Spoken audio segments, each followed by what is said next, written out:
हर हर महादेव मित्रों, आज के वीडियो में हम प्रस्तुत करने जा रहे हैं एक महादेव कथा जो हर भक्तों के जीवन के लिए बहुत उपयोगी है। और मित्रों, इससे पहले कि हम ये कथा प्रारंभ करें, जिन्होंने अभी तक मेरे चैनल को सब्सक्राइब नहीं किया है वो कृपया सब्सक्राइब कर ले। मित्रों, एक बार भगवान शिव जी पार्वती जी के साथ भ्रमण करते हुए मृत्यु लोक की अमरावती नगर में पहुंचे। उस नगर के राजा ने भगवान शिव का एक विशाल मंदिर बनवा रखा था। शिव और पार्वती उस मंदिर में रहने लगे। एक दिन पार्वती ने भगवान शिव से कहा, हे प्राणनाथ, आज मेरी चौसर खेलने की इच्छा हो रही है। मित्रों, पार्वती की इच्छा जानकर शिव पार्वती के साथ चौसर खेलने बैठ गए। खेल प्रारंभ होते ही उस मंदिर का पुजारी वहां आ गया। माता पार्वती जी ने पुजारी से पूछा, हे पुजारी जी, यह बताइए कि इस चौसर की बाजी में किसकी जीत होगी? तो ब्राह्मण पुजारी ने कहा कि महादेव जी की जीत होगी। परंतु मित्रों, चौसर में शिव जी की हार हो गई और माता पार्वती जी की जीत हो गई। तब ब्राह्मण को उन्होंने झूठ बोलने के अपराध में कोढ़ी हो जाने का श्राप दिया। शिव और पार्वती उस मंदिर से कैलाश पर्वत लौट गए। पार्वती जी के श्राप के कारण वो पुजारी अब कोढ़ी हो गया। नगर के स्त्री पुरुष उस पुजारी की परछाई से भी दूर दूर रहने लगे। कुछ लोगों ने राजा से पुजारी के कोढ़ी हो जाने की शिकायत की, तो राजा ने किसी पाप के कारण पुजारी के कोढ़ी हो जाने का विचार कर उसे मंदिर से निकलवा दिया। उसकी जगह उसने दूसरे ब्राह्मण पुजारी रखवा दिया।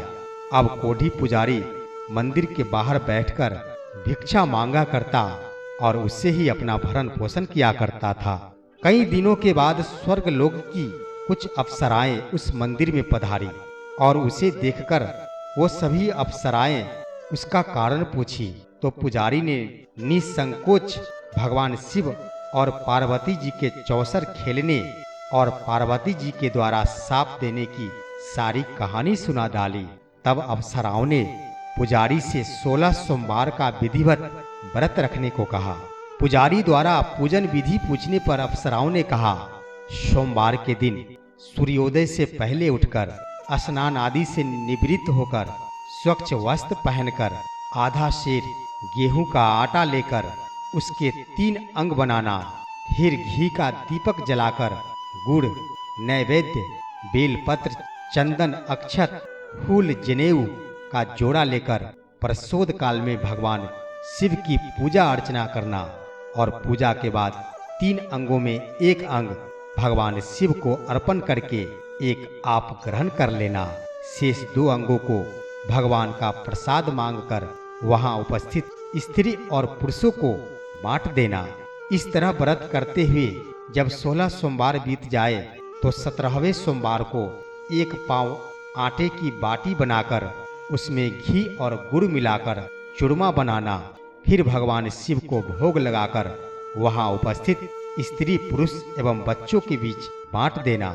इस तरह 16 सोमवार व्रत करने और व्रत कथा सुनने से भगवान शिव तुम्हारे कोढ़ को नष्ट करके तुम्हारी सभी मनोकामनाएं जरूर पूरी कर देंगे। इतना कहकर अप्सराएं स्वर्ग लोक को चली गई।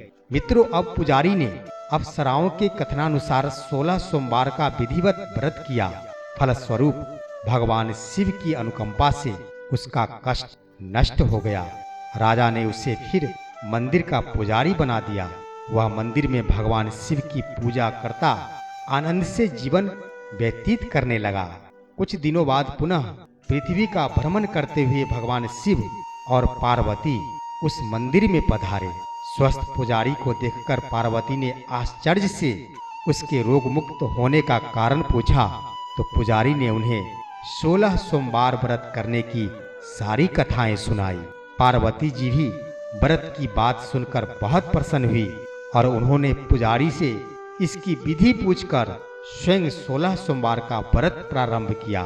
पार्वती जी उन दिनों अपने पुत्र कार्तिकेय के नाराज होकर दूर चले जाने से बहुत चिंतित रहा करती थी। वे कार्तिकेय को लौटा लाने के अनेक उपाय कर चुकी थी, लेकिन कार्तिकेय लौटकर उनके पास नहीं आ रहे थे। 16 सोमवार का व्रत करते हुए पार्वती ने भगवान शिव से कार्तिकेय के लौटने की मनोकामना की।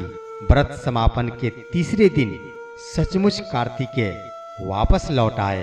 कार्तिकेय ने अपने हृदय परिवर्तन के संबंध में पार्वती से पूछा, हे माता, आपने ऐसा कौन सा उपाय किया था जिससे मेरा क्रोध नष्ट हो गया और मैं वापस लौट आया। तब पार्वती जी ने कार्तिकेय को 16 सोमवार के व्रत की कथा कह सुनाई। कार्तिकेय अपने एक ब्राह्मण मित्र ब्रह्मादत्त के परदेश चले जाने से बहुत दुखी थे। उनको वापस लौटाने के लिए कार्तिकेय ने भी 16 सोमवार का व्रत करते हुए ब्रह्मादत्त के वापस लौट आने की कामना प्रकट की। मित्रों, व्रत के समापन के कुछ दिनों बाद ही उनके भी मित्र वापस लौट आए। तब वो ब्रह्मादत्त ने कार्तिकेय से कहा, प्रिय मित्र, तुमने ऐसा कौन सा उपाय किया था जिससे परदेश में मेरे विचार एकदम परिवर्तित हो गए और मैं तुम्हारा स्मरण करते हुए वापस लौट आया। कार्तिकेय ने अपने मित्र को भी 16 सोमवार के व्रत की कथा विधि सुनाई। अब ब्रह्मादत्त ने भी व्रत के बारे में सुनकर बहुत खुश हुआ और उसने भी व्रत करना प्रारंभ किया। और 16 सोमवार व्रत का समापन करने के बाद ब्रह्मादत्त विदेश यात्रा पर निकला। वहां नगर के राजा हर्षवर्धन की बेटी राजकुमारी गुंजन का स्वयंवर हो रहा था। वहां के राजा ने प्रतिज्ञा की थी कि एक हथनी यह माला जिसके गले में डालेगी वह अपनी पुत्री का विवाह उसी से करेगा। अब ब्रह्मादत्त भी उत्सुकतावश महल में चला गया। वहां कई राज्यों के राजकुमार बैठे थे। तभी एक सजी धजी हथनी सूंड में जयमाला लिए वहां आई और हथनी ने ब्रह्मादत्त के गले में जयमाला डाल दी। मित्रों, इसके फलस्वरूप अब राजकुमारी का विवाह ब्रह्मादत्त से हो गया। एक दिन उसकी पत्नी ने उससे पूछा, हे प्राणनाथ, आपने कौन सा शुभ कार्य किया था जो उस हथनी ने राजकुमारों को छोड़कर आपके गले में ही जयमाला डाल दी। तब ब्रह्मादत्त ने 16 सोमवार व्रत की विधि बताई और अपने पति से 16 सोमवार का महत्व जानकर राजकुमारी ने पुत्र की इच्छा से 16 सोमवार का व्रत किया। निश्चित समय पर भगवान शिव की अनुकंपा से राजकुमारी को एक सुंदर, सुशील और स्वस्थ पुत्र पैदा हुआ और पुत्र का नामकरण गोपाल के रूप में किया गया। बड़ा होने पर पुत्र गोपाल ने भी माँ से एक दिन प्रश्न किया कि मैंने तुम्हारे ही घर क्यों जन्म लिया, इसका क्या कारण है। तब माता गुंजन ने पुत्र को 16 सोमवार व्रत की जानकारी दी। व्रत का महत्व जानकर गोपाल ने भी व्रत करने का संकल्प किया। गोपाल जब 16 वर्ष का हुआ तो उसने राज्य पाने की इच्छा से 16 सोमवार का विधिवत व्रत किया।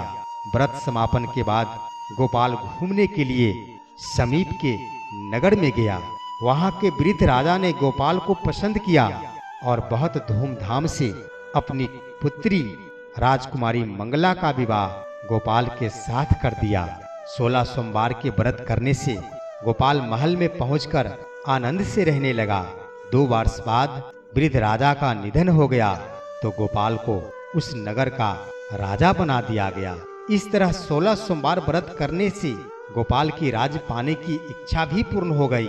राजा बनने के बाद भी वह विधिवत 16 सोमवार का व्रत करता रहा।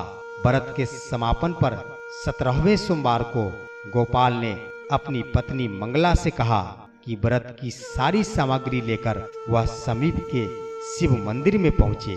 मित्रों, पति की आज्ञा का उल्लंघन करके सेवकों द्वारा पूजा की सामग्री मंदिर में भेज दी और स्वयं मंदिर नहीं गई। जब राजा ने भगवान शिव की पूजा पूरी की तो आकाशवाणी हुई कि हे राजन, तेरी रानी ने 16 सोमवार का व्रत का अनादर किया है, सो रानी को महल से निकाल दे, नहीं तो तेरा सब वैभव नष्ट हो जाएगा। आकाशवाणी सुनकर उसने तुरंत महल में पहुंचकर अपने सैनिकों को आदेश दिया कि रानी को दूर किसी नगर में छोड़ाओ। अब सैनिकों ने राजा की आज्ञा का पालन करते हुए उसे तत्काल उसे घर से निकाल दिया। रानी भूखी प्यासी उस नगर में भटकने लगी। अब रानी को उस नगर में एक बुढ़िया मिली। वह बुढ़िया सूत काटकर बाजार में बेचने जा रही थी, लेकिन उस बुढ़िया से सूत उठ नहीं रहा था। बुढ़िया ने रानी से कहा, बेटी, यदि तुम मेरा सूत उठाकर बाजार तक पहुंचा दो और सूत बेचने में मेरी मदद करो तो मैं तुम्हें धन दूंगी।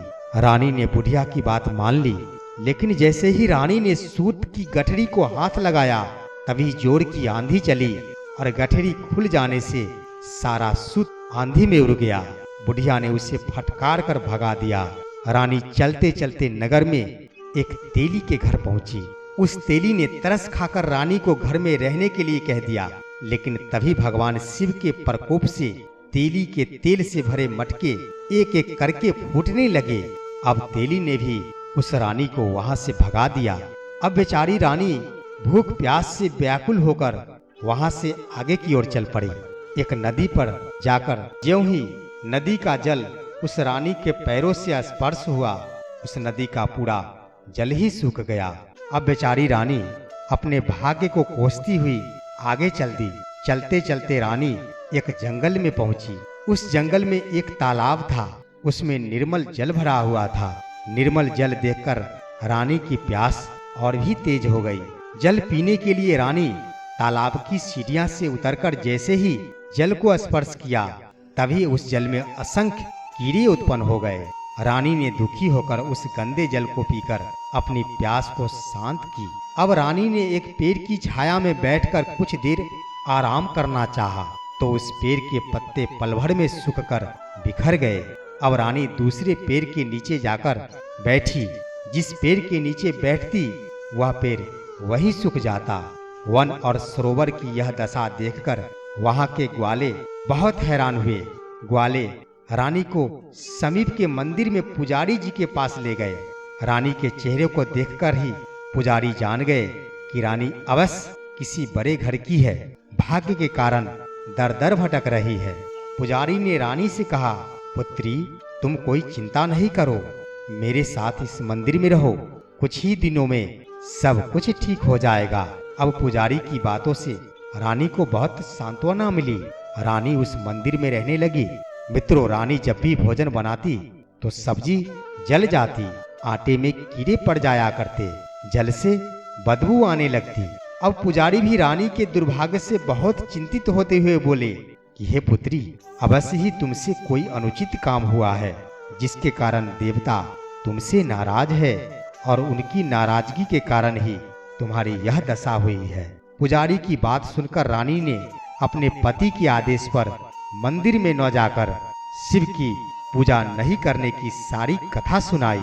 पुजारी ने कहा, अब तुम कोई चिंता मत करो, कल सोमवार है और कल से तुम 16 सोमवार के व्रत करना प्रारंभ कर दो। भगवान शिव अवश्य तुम्हारे दोषों को क्षमा कर देंगे। मित्रों, पुजारी की बात मानकर रानी ने 16 सोमवार के व्रत प्रारंभ कर दिए। रानी सोमवार का व्रत करके शिव की विधिवत पूजा अर्चना की तथा व्रत कथा सुनने लगी। जब रानी ने 17वें सोमवार को विधिवत व्रत का समापन किया, तो उधर उसके पति राजा के मन में रानी की याद आई। राजा ने तुरंत अपने सैनिकों को रानी को ढूंढकर लाने के लिए भेज दिया और सैनिक रानी को ढूंढते हुए मंदिर में पहुंच गए। रानी से लौटकर चलने के लिए कहा, तब पुजारी ने सैनिकों से मना कर दिया और सैनिक निराश होकर लौट गए। उन्होंने लौटकर राजा को ये सारी बात बताई। अब राजा स्वयं उस मंदिर में पुजारी के पास आ पहुंचे और रानी को महल से निकाल देने के कारण पुजारी जी से क्षमा मांगी। पुजारी ने राजा से कहा, यह सब भगवान शिव के प्रकोप के कारण हुआ है। इतना कहकर पुजारी ने रानी को राजा के साथ विदा कर दिया। अब राजा के साथ रानी महल में पहुंची। महल में बहुत खुशियां मनाई गई, पूरे नगर को सजाया गया। राजा ने ब्राह्मणों को अन्न, वस्त्र और धन का दान दिया। नगर में निर्धनों को वस्त्र बांटे गए। रानी 16 सोमवार का व्रत करते हुए महल में आनंद पूर्वक रहने लगी। भगवान शिव की अनुकंपा से अब उसके जीवन में सुख ही सुख भर गए। तो मित्रों, 16 सोमवार के व्रत करने और कथा सुनने से मनुष्य की सभी मनोकामनाएं पूरी होती है और जीवन में किसी तरह की कोई कमी नहीं होती है। हर स्त्री पुरुष आनंद पूर्वक जीवन यापन करते हुए मोक्ष को प्राप्त करते हैं। सोमवार को होने वाली शिव कथा भक्तों के जीवन के लिए बहुत ही उपयोगी होता है। इसलिए हम सभी को चाहिए कि इस श्रावण मास के सोमवार के दिन हम शिव व्रत अवश्य रखें और उनकी कथा जरूर प्रारंभ करें। आज का वीडियो इतना ही, फिर मिलते हैं हम अगले वीडियो में। तब तक के लिए हर हर महादेव।